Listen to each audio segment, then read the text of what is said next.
Atë është një fenomen që fillimisht në ditët e para mbushen xhamit.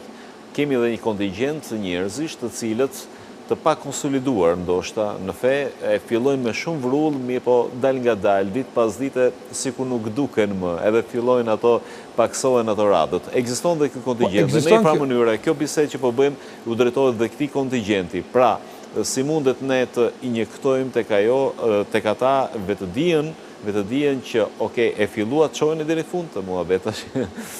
E vërtet, unë thash se në qoftë se ne arrim të disiplinohemi përmes adhurimeve, nuk do kemi këtë problem.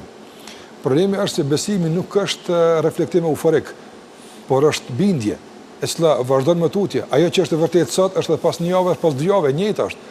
Prandaj nëse ne me eufori futemi në Ramazan dhe me dëshirë që të provojmë dhe ja mos i ndajmë masës, mund të rrezikojmë me lodhje. Por nëse ne pavarësisht rrethit, po bindjen e shtyn, dashuria ndaj Allahut të mënduar, përgjigje ndaj thirrjes së tij, dhe gjithashtu ajo që e ka më herët se nuk po të fton çdo kush, po të fton ai që din për ty më mirë se ti, ai që të ka krijuar, ai që të begaton, dhe tash po e kërkon prej teje një mirënjohje ndaj begativit të tij në një mënyrë të caktuar sikur sa ai po e kërkon. Është shansi ti është mirënjohës. Prandaj mendoj që kjo bindje të shtyn që të vazhdosh deri në fund.